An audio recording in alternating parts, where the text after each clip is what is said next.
হত্যা করার উদ্দেশ্যে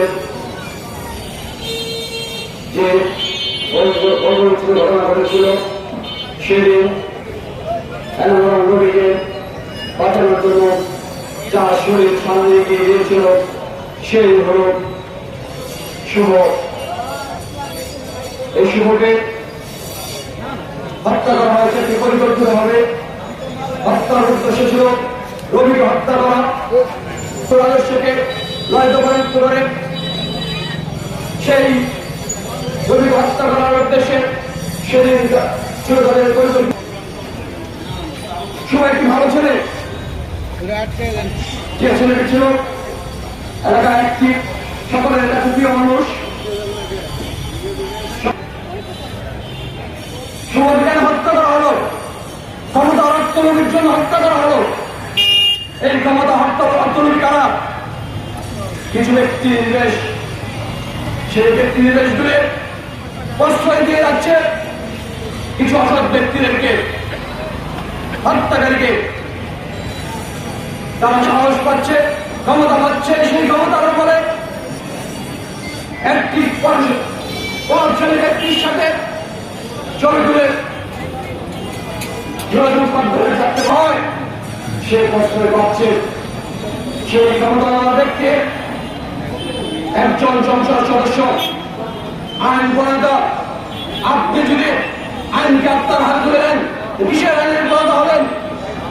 আপনার কাছে পরিবারের প্রতিটি ব্যক্তি আপনার, পরিবারের প্রতিটি মানুষ আপনার।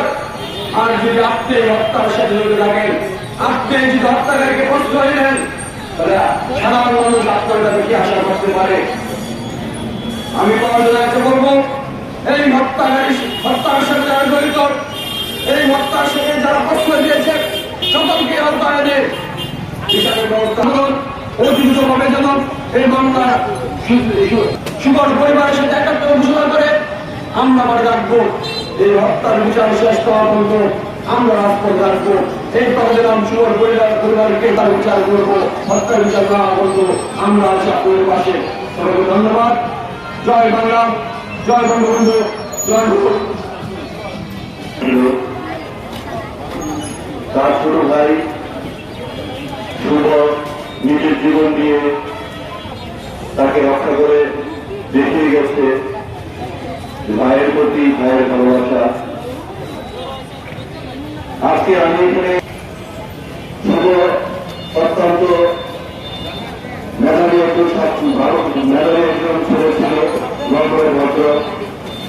তার সঙ্গে তো এরকম হওয়ার কথা ছিল না।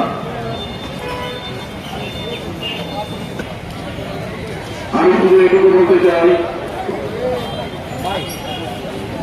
যারা বলতেছে যে এমপি সাহেব প্রশ্রয় দিচ্ছে, আমি সেই এমপি সাহেবের উদ্দেশ্যে বলতে চাই, যারা মানে কোনো খুব নেই, এমন একজন সংসদ সদস্য দিয়ে সন্ত্রাসীদেরকে আশ্রয় প্রশ্রয় দিচ্ছে, এই বিষয়ে প্রত্যেক নিন্দা জানাই।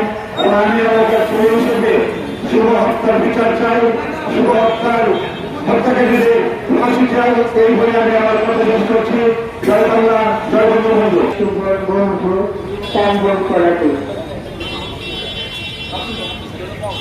যখন আমাদের